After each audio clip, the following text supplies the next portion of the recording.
Trend, price action, range breakout base చేసుకుని ఈరోజు market analysis అనేది చూద్దాము. ఇనీషియల్గా మనకి ట్రెండ్ అనేది డౌన్ సైడ్ చూపిస్తుంది. అంటే మార్కెట్ అనేది మనకి పెరగడానికి స్కోప్ అనేది ఎక్కువ ఉంటుంది. గోల్డెన్ రేషియో అనేది కింద బాటమ్ లో మనకి సపోర్ట్ గా యాక్ట్ చేస్తుంది. మార్కెట్ ఈరోజు మనకి సెమీ గోల్డెన్ రేషియోలో ఓపెన్ అయింది.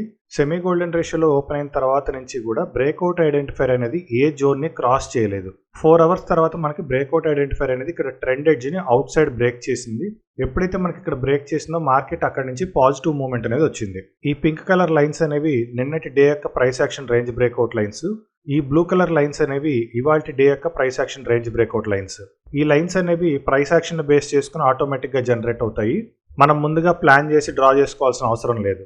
ఇనిషియల్ గా మార్కెట్ అనేది మనకి నిన్నటి డే యొక్క రేంజ్ బ్రేక్అవుట్ లైన్స్ కన్నా పైనే ఓపెన్ అయింది. కాసేపటి తర్వాత మనకి కరెంట్ డే యొక్క రేంజ్ బ్రేక్అవుట్ ఫామ్ అయ్యి బ్రేక్అవుట్ ఐడెంటిఫైర్ అనేది కరెంట్ డే యొక్క రేంజ్ బ్రేక్అవుట్ లో నుంచి లోపలికి వచ్చేసింది. అంటే మార్కెట్ అనేది ఫర్దర్ గా పైకి వెళ్లే ఛాన్సెస్ తక్కువ ఉన్నాయి. కాబట్టి మార్కెట్ నిన్నటి డే యొక్క రేంజ్ బ్రేక్అవుట్ కి ఇవాల్టి డే యొక్క రేంజ్ బ్రేక్అవుట్ కి మధ్యలో న్యూట్రల్ గా ఉంది. నిన్నటి డే యొక్క రేంజ్ బ్రేక్అవుట్ ను కూడా బ్రేక్ చేసిన తర్వాత ఫర్దర్ గా కొంచెం కిందకి అనేది వచ్చింది. తర్వాత ఎప్పుడైతే నిన్నటి డే యొక్క range breakout plus trend edge రెండింటి దగ్గర కలిసి బ్రేక్ చేసిందో అక్కడి నుంచి మార్కెట్ అనేది మనకి పాజిటివ్ గా వచ్చింది. అయితే ఎప్పుడైతే కరెంట్ డే యొక్క రేంజ్ బ్రేక్అవుట్ ను కూడా బ్రేక్ చేసిందో అక్కడి నుంచి ఒక్కసారిగా మార్కెట్ లో ప్రైస్ మూవ్మెంట్ అనేది కంప్లీట్ గా చేంజ్ అయిపోయింది. సో ఇది ఓవరాల్ గా ట్రెండ్, డే యొక్క రేంజ్ బ్రేక్అవుట్ ప్రకారం market analysis. Golden ratio profile hourly analysis base చేసుకుని మార్కెట్లో ఇవాళ మనకి ఎక్కడెక్కడ బ్రేక్అవుట్ పాయింట్స్ వచ్చాయి, మార్కెట్ ఏ విధంగా బిహేవ్ చేసింది అనేది ఒకసారి చూద్దాము. ఇనీషియల్ గా ఇవాళ మనకి మార్కెట్ స్టార్టింగ్ లోనే ఒక బ్రేక్అవుట్ పాయింట్ అనేది వచ్చింది. తర్వాత ఇక్కడ ఒక బ్రేక్అవుట్ పాయింట్ వచ్చింది. తర్వాత ఇక్కడ ఒక బ్రేక్అవుట్ పాయింట్ వచ్చింది. తర్వాత ఇక్కడ ఒక బ్రేక్అవుట్ పాయింట్ వచ్చింది. టోటల్ గా మనకి 4 బ్రేక్అవుట్ పాయింట్స్ అనేవి వచ్చాయి. సో ఈ 4 బ్రేక్అవుట్ పాయింట్స్ దగ్గర మార్కెట్ బిహేవియర్ అనేది ఎలా ఉంది అనేది ఒకసారి చూద్దాము.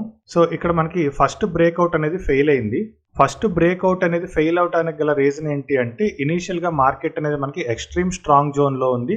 సో ఎక్స్ట్రీమ్ స్ట్రాంగ్ జోన్ లో ఉన్న మార్కెట్ ఎక్కువసేపు నిలబడదు కాబట్టి మార్కెట్ అనేది రివర్స్ అయింది. సో ఇది ఇక్కడ మనకి క్లియర్ గా కనిపిస్తుంది. సెకండ్ బ్రేక్అవుట్ పాయింట్ అనేది మనకి with in the first breakout point లో వచ్చింది. ఇటువంటి సిచ్యువేషన్స్ లో మనకి బ్రేక్అవుట్ పాయింట్ యొక్క విడ్త్ ఎక్కువ ఉన్నప్పుడు కొంచెం మనం వెయిట్ చేస్తే మంచిది. థర్డ్ బ్రేక్అవుట్ పాయింట్ అనేది క్లియర్ గానే ఉంది. సో డైరెక్ట్ గా ఇక్కడ నుంచి మార్కెట్ డౌన్ ట్రెండ్ లోనే వెళ్ళిపోయింది. ఫోర్త్ బ్రేక్అవుట్ పాయింట్ వచ్చేసరికి మార్కెట్ అనేది మనకి ఎక్స్ట్రీమ్ వీక్ జోన్ లో ఉంది. ఈ బ్రేక్అవుట్ పాయింట్ ఫామ్ అయిన తర్వాత నెక్స్ట్ మనకి ట్రెండ్ అనేది ఈ విధంగా వచ్చింది. ఇక్కడ మనకి ప్రైస్ అనేది ఎక్స్ట్రీమ్ వీక్ నుంచి వీక్ జోన్ లోపలికి ఎంటర్ అయిపోయింది.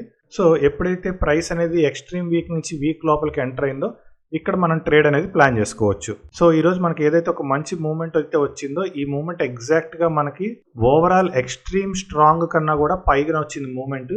అందుకే ఇంత ఎక్స్ట్రాడినరీ మూవ్మెంట్ అనేది వచ్చింది. ఇక్కడ మనకి బ్రేక్అవుట్ ఐడెంటిఫైర్ కూడా ఫ్రెష్ గా ఫ్యాన్ యాంగిల్ ని పైకి క్రాస్ చేసింది. వెరీ రేర్ కేసెస్ లోనే ఇలా జరుగుతూ ఉంటుంది. అందుకే ఇక్కడ మూవ్మెంట్ అనేది కూడా మనకి చాలా మ్యాసివ్ గా వచ్చింది. సో ఇది ఓవరాల్ గా golden ratio profile hourly analysis.